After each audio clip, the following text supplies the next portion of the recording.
السلام عليكم ورحمة الله وبركاته. موضوع اليوم يهتم بتصبغات الأسنان.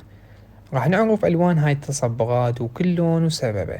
زين، شنو هي الأسباب اللي تخلي أسناننا تتصبغ وشلون نعالجهم؟ كل هالأمور راح نتكلم عنها.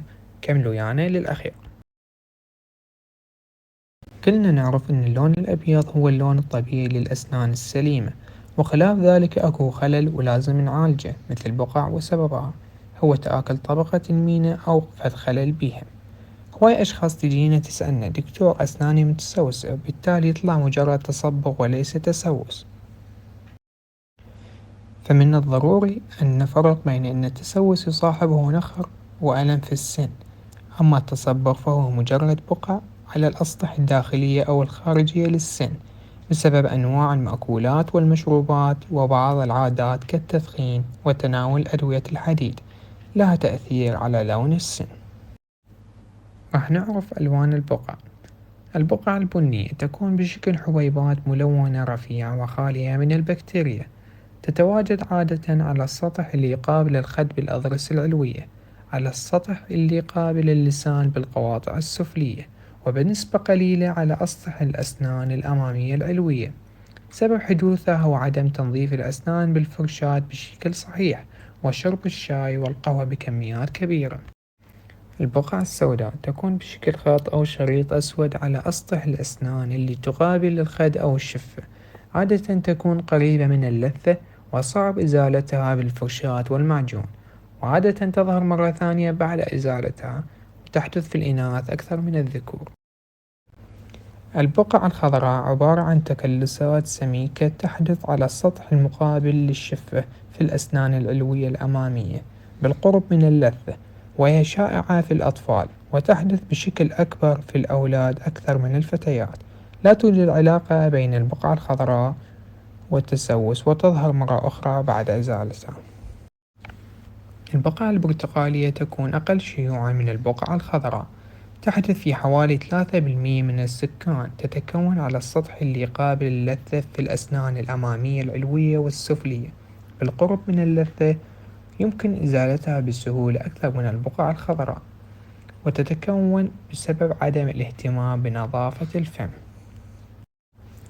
البقع البيضاء أكو هواي أسباب تؤدي لظهور البقع البيضاء، ولكن السبب الأكثر شيوعًا هو تسمم الأسنان بالفلورايد، تحدث بسبب نقص في معادن طبقة المينا بسبب تناول جرعات كبيرة من الفلورايد، ويحدث ذلك في مرحلة الطفولة عندما تكون الأسنان في طور النمو، وقد يتطور الأمر إلى تسوس الأسنان. هنالك أسباب عامة لظهور تصبغات الأسنان، ومنها العمر. مع التقدم في العمر يبدأ ميناء الأسنان في التآكل، مما يجعل لون الأسنان أصفر بشكل دائم. بقايا الطعام، تختلط البكتيريا مع اللعاب وبقايا الطعام لتشكل طبقة مترسبة على الأسنان، ويمكن إزالتها عن طريق غسل الأسنان يوميا واستخدام الخيط، ولكن إذا تصلبت لا تتم إزالتها إلا عند طبيب الأسنان. عوامل وراثية، يختلف لون الأسنان الطبيعي بين الأشخاص، إذ نجد لون الأسنان لشخص ما مائل للصفرة على شخص آخر حسب الجينات الوراثية.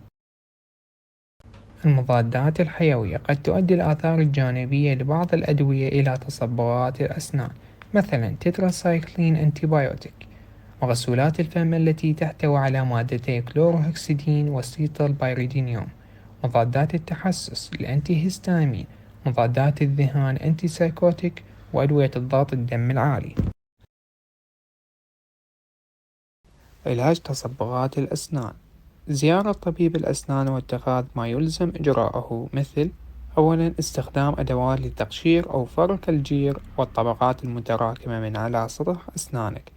ثانيا تقوية الأسنان عن طريق وضع طبقة موضعية من الفلورايد. ثالثا استخدام تقنيات تمنع تكون التصبغات في المستقبل وإخفاء التصبغات الدائمية، مثل الحشوات البيضاء. طبعا أكو عدة علاجات ولازم تكون تحت إشراف الطبيب. مثلا العلاجات تحت إشراف الطبيب: أولا تنظيف الأسنان عن طريق معجون لإزالة البقع والتصبغات.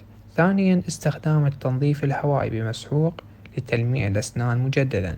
ثالثا استخدام غسول الفم الذي يحتوي على بيروكسيد الهيدروجين. رابعا استخدام لاصقات التبييض التي تعمل على تبييض الأسنان. وبالأخير حتى نتفادى ونعالج هاي المشكلة لازم تكون عندنا زيارات دورية لطبيب الأسنان لغرض الفحص والتبييض والتنظيف إذا احتاجهم البيشنت، حتى نحافظ على رونق وجمالية أسناننا. شكرا لحسن استماعكم ونتمنى استفاديته.